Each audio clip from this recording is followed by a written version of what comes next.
মা, আপনি তো আর্যর রাগ জানেন। ও একবার যেটা মনে মনে ঠিক করে নেয় সেটা করেই ছাড়ে। আপনি ওর মা, তাই আপনার কথা ও ফেলতে পারবে না। ওকে বোঝান না যে বাড়ি ছেড়ে যাওয়ার কথা আর যেন না বলে। মা, আপনি এটা করতে পারেন। আপনার কথা ছাড়া ও আর কারো কথা শুনবে না। যাক, ভালো হলো অন্তত ওর মনে আছে যে বিদ্যা হলো আর্যর মা। বৌদি, আর্যকে বোঝানোর চেয়ে আমরা তো সন্তোষীকে বের করেই দিতে পারি। আর এমনিতেও আর্য ওর নাম শুনলেই রেগে যায়। That's what I think. এটা এত সহজ নয় নূপুর। তুমি সন্তোষীর বাড়ির লোকদের তো জানো কত নাটক করেছে ওরা। যদি আমরা ওকে বাড়ি থেকে বার করে দিই তাহলে তো ওরা সুযোগ পেয়ে যাবে। আমাদের এই ছোট্ট ভুলের জন্য সমস্ত পরিবার জেলে যেতে পারে, আর সেটা আমি হতে দেব না। বৌদিমা, তোমার ক্রেডিট কার্ডগুলো একটু আমাকে।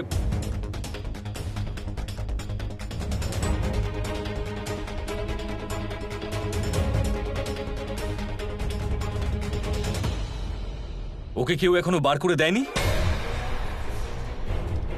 ও এখন এই বাড়িতে কি করছে?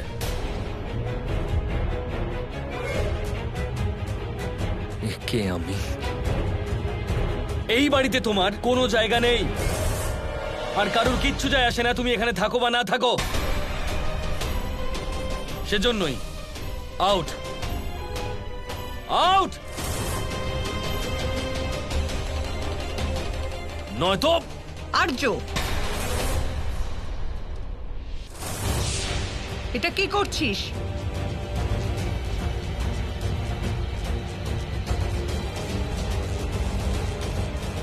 আমার যায় আসে সন্তোষী চলে গেলে, তাই আমি ওকে আটকেছি। ও এখান থেকে কোথাও যাবে না, বুঝলি? তোমার হাতটা ঠিক হয়েছে মা, কিন্তু তোমার মাথাটা খারাপ হয়ে গেছে। তাহলে এবার ওর সাথে তুমিও বেরিয়ে যাবে, চলো।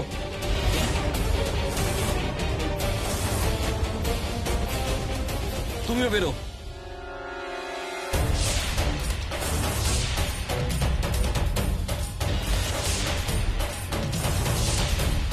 আর্য স্যার, হাতটা সরান।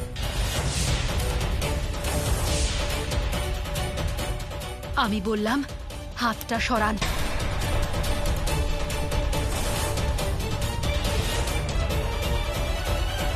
আপনার যা বলার আমাকে বলুন। কাকিকে কিছু বললে আমি কিন্তু সহ্য করব না।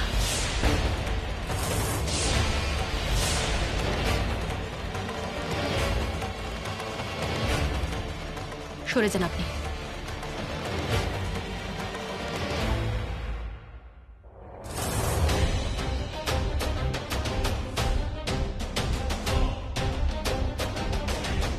আর্য, শোনা, আমার কথা শোনো। আর্য,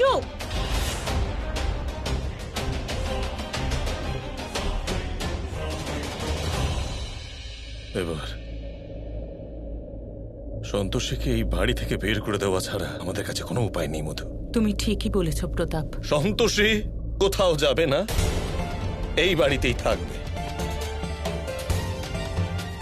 আর যদি আর্যর সব কথা আমরা এইভাবে শুনতে থাকি তাহলে ও আরো মাথায় চড়ে বসবে। বাবা, প্লিজ প্লিজ এই ধরনের কথা বলাটা বন্ধ করুন, তাহলে আর্যকে সামলানো মুশকিল হয়ে যাবে। সন্তোষীকে এই বাড়ির বউয়ের মর্যাদা দেওয়াটা আপনি কিছুদিনের জন্য বন্ধ করুন, নয়তো বৌমা পেতে গিয়ে আপনি বাড়ির ছেলেকে হারাবেন। ঠিক আছে, কিন্তু একটা কথা মনে রেখো বৌমা, যে সন্তোষী এই বাড়িতেই থাকবে, আর এটাই আমার সিদ্ধান্ত।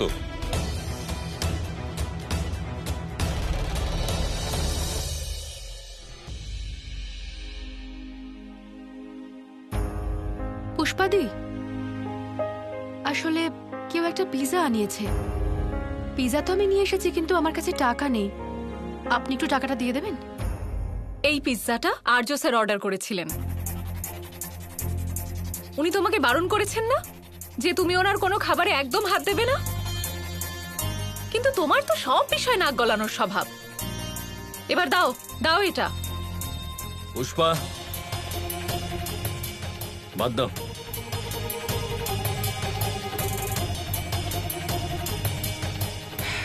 আর বলেও কোনো লাভ নেই।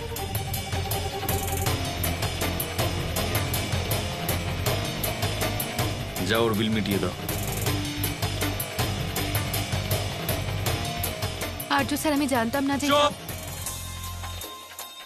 আমি তোমার কোনো বাজে কথা শুনতে চাই না, ঠিক আছে? আমি শুধু এটাই বলতে চাইছি। হ্যাঁ হ্যাঁ, তুমি জানতে তো যে যে আমি তোমার হাতে ছোঁয়া কিছু খাবো না, কিন্তু তাও তোমার তো অভ্যেস হয়ে গেছে না আমাকে বিরক্ত করা। আহ, তুমি আদৌ জানো পিৎজা কিভাবে ধরে? আমিও কোন গেঁয়োর সাথে কথা বলছি। আমি জানি তুমি জীবনে কোনো দিন পিৎজা খাওনি। খেয়েছো কখনো? Wow, great. সন্তোষী আজ পর্যন্ত কোনোদিন পিৎজাই খায়নি, তাহলে এবার খাবে। আজকে আমি দেখবো যে তুমি কিভাবে পিৎজা খাও। আর্য স্যার, আমার খাওয়া হয়ে গেছে। So what? আমি জিজ্ঞেস করছি না, বলছি। খাও। আই সেড খাও। আরে আর্য, আর্য, কেন ওর পেছনে পড়ে আছো? ও যখন বলছে খাবে না, কেন ওর সাথে জোর করছো, জবরদস্তি না করছো? কাকা, আমি পিৎজা খাবো। উনি আমার স্বামী, আর স্বামী হওয়ার অধিকারে উনি যা বলবেন সেটা আমি কখনো অমান্য করব না।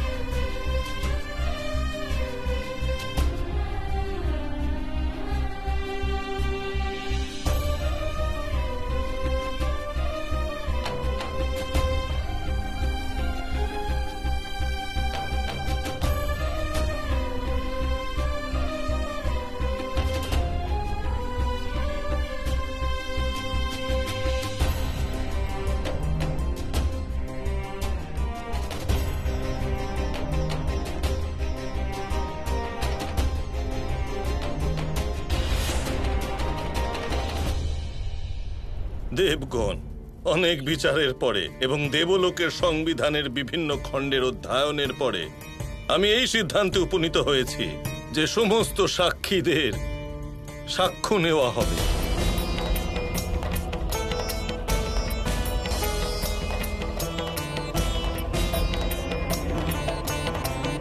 সকল দেবগণ, দেবসভার শান্তি বজায় রাখুন। চিত্রগৃধ্র এবং যুগল হংসের আত্মাকে আমি দেখতে পাচ্ছি, কিন্তু বজ্রমুষ্টির আত্মাকে আমি কোথাও দেখতে পাচ্ছি না। না ও স্বর্গলোকে আছে, না ও নরক লোকে আছে। মনে হচ্ছে যে ওর আত্মা ওর শরীর ত্যাগ করেনি। ব্রহ্মদেব, আমি যতদূর জানি ও সংসার থেকে মুক্তি পায়নি। দেবী সন্তোষী, আপনি এই কথাটা কিসের ভিত্তিতে বলছেন?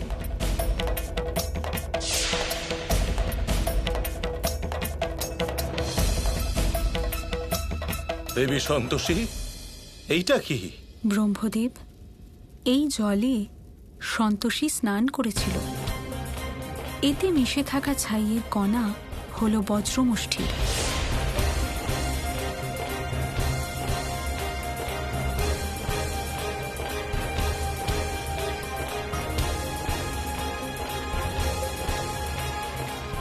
এ কেমন অভিশাপ ভোগ করছে বজ্রমুষ্টি? আমায় ওকে মুক্ত করতে হবে।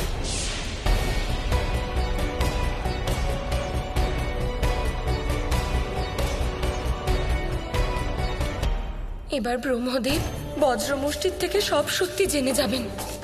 আমার উচিত এটাই হবে যে আমি আমার অভিযোগ স্বীকার করে নিই। এতে দুটো লাভ হবে, একে তো আমার শাস্তি কম হবে, আর হয়তো সত্য স্বীকার করার জন্য পিতামহ আমায় ক্ষমা করে দেবেন।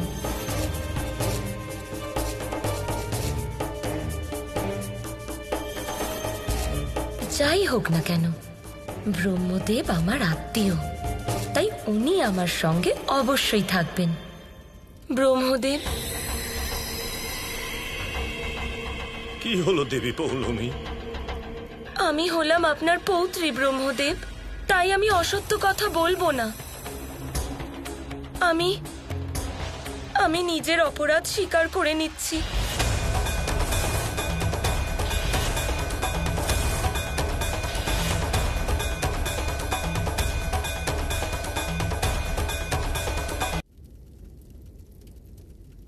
আজ আপনার পৌত্রী সত্যের পথে চলেছে ব্রহ্মদেব। এর বদলে আপনি আমায় যা শাস্তি দিতে চান দিতে পারেন, আমি মেনে নেব।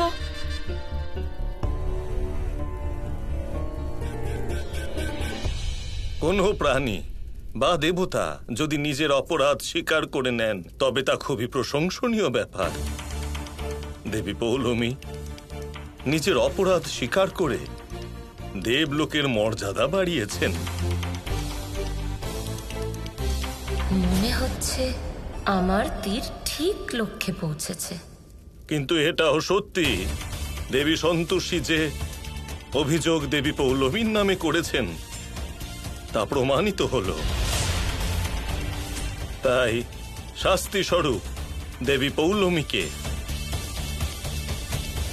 এক পক্ষকাল দেবলোক থেকে শক্তিহীন করা হচ্ছে।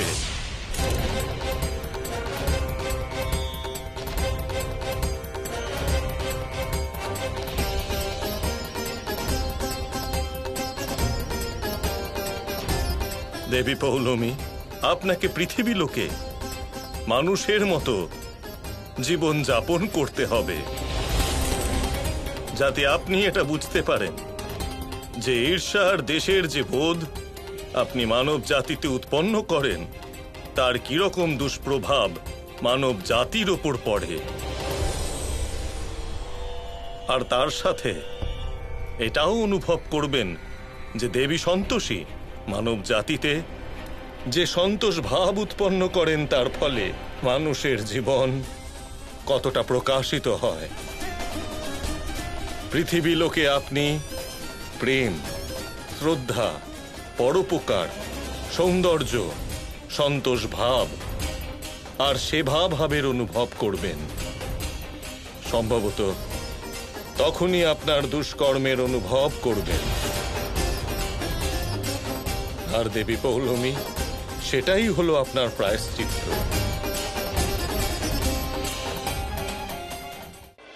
তোমার আশীর্বাদে আমি একদম ঠিক হয়ে গেছি মা। তোমার আশীর্বাদ এভাবেই আমার উপর বজায় রেখো। আমি জানি সময়ের সাথে সাথে আমার সব দুঃখ দূর হয়ে যাবে।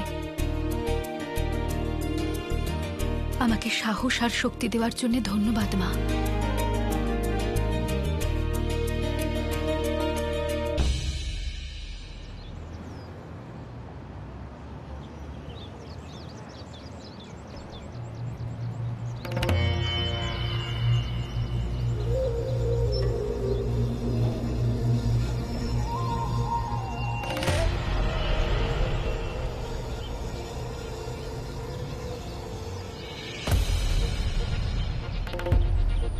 আরে কিরকম অদ্ভুত সেজেছে রে।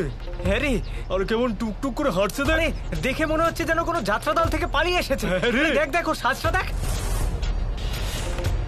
আরে দেখ কিরকম কোমর দুলিয়ে দুলিয়ে হাঁটছে রে। মনে হচ্ছে আমার মতো রূপসী এর আগে কখনো দেখেনি, সেই জন্য এত অবাক হচ্ছে।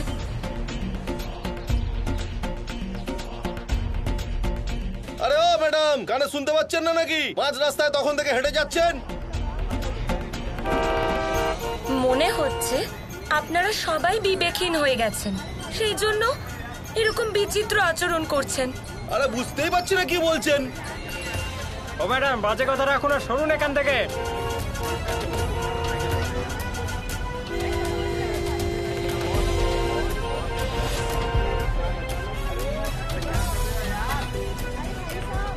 সময়ের কোনো দাম নাই নাকি? সরুন এখান থেকে।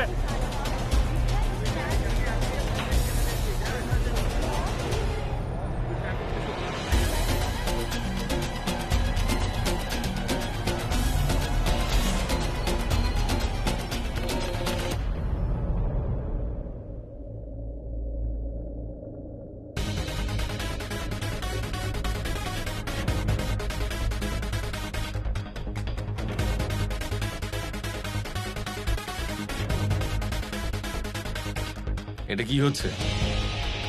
একটা কাজ ভালো করে করতে পারো না তুমি। আমি তো ভালো করেই করছি, আপনিই নোংরা করছেন। তোমার এত সাহস হয়ে গেছে যে তুমি আমার সঙ্গে তর্ক করছো? ঠিক আছে, করো কাজ, নাও নাও, আরো খারাপ করে দেবো তোমার কাজ। নাও নাও, দেখো।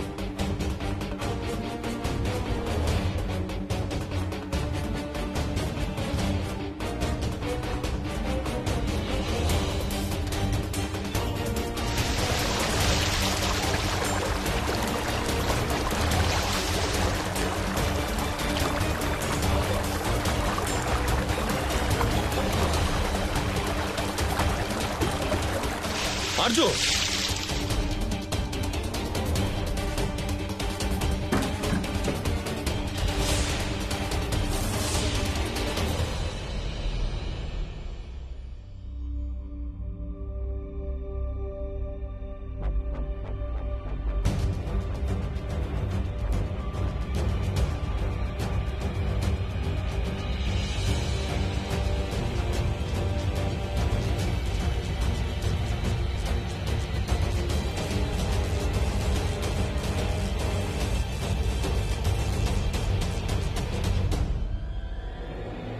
আর্য, কি হচ্ছে এইসব? রোজ রোজ ড্রামা করার কি খুব দরকার? বিরক্ত হয়ে গেছে আমি রোজকার এই নাটক দেখে। দাদা, তুমি বিরক্ত? আরে বিরক্তি কাকে বলে আমাকে জিজ্ঞেস করো। আরে একটা ছোট্ট ভুল করেছিলাম, তার জন্য এত বড় শাস্তি? একটা কাজের মেয়েকে আমার স্ত্রী বানিয়ে দিলে। আমি সহ্য করছি ওকে এতদিন, আর এই বাড়িতে এমন কেউ নেই যে যে আমার হয়ে কথা বলবে। যদি আমি কারোর খুনও করে দিতাম দাদা, তাও হয়তো আমি বেঁচে যেতাম। কিন্তু আমি সন্তোষীর সিঁথিতে সিঁদুর পরিয়েছি বলে আমার জীবন নষ্ট হয়ে গেল। সব থেকে বড় ভুল করে ফেলেছি আমি, কিন্তু তাও এই বাড়িতে এমন কেউ নেই যে আমাকে বুঝতে পারবে। কি সব বলে যাচ্ছিস তুই? তুই তুই চিন্তা করিস না, আমি কিছু একটা ব্যবস্থা করছি। Take it easy.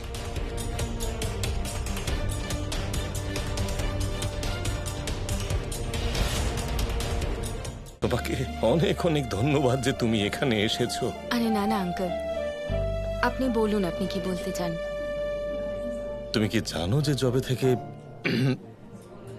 তোমার আর আর্যর সম্পর্ক ভেঙেছে, ও খুব দুশ্চিন্তার মধ্যে থাকে। যে সিদ্ধান্ত ওপরওয়ালা নিয়েছেন ও তা মেনে নিচ্ছে না। কিছু সম্পর্ক হয় যা ওপরওয়ালা ঠিক করে দেন। দেখো, তুমি আর্যর ভাগ্যে ছিলে না, তাই জন্য মা এই পরিস্থিতি এরকম গন্ডগোল হয়ে গেল। আর এখন যখন সন্তোষী ওর স্ত্রী হয়ে গেছে, তখন কিন্তু আর্যর উচিত সন্তোষীকে মেনে নেওয়া। দেখো মা, যদি তুমি ওকে একবার বোঝাও তাহলে হয়তো বুঝবে। স্বামী স্ত্রীর সম্পর্কে যতই টানাপোড়েন থাক, সেটা শান্ত মাথায় সামলানো যেতে পারে। আমি একজন বৃদ্ধ বাবা হয়ে তোমাকে অনুরোধ করছি মা, আমায় সাহায্য করো। আমি তোমার উপকার কোনোদিনও ভুলবো না। আঙ্কেল যখন এত করে বলছেন, আমার যাওয়াটা উচিত। So I think I should meet him once. দেখো, আমি একজন বৃদ্ধ বাবা হয়ে তোমাকে অনুরোধ করছি, আমি তোমার উপকার কোনোদিনও ভুলবো না। ঠিক আছে আঙ্কেল, আপনি যখন বলছেন আমি আর্যর সাথে কথা বলতে রাজি। অনেক অনেক ধন্যবাদ, অনেক অনেক ধন্যবাদ।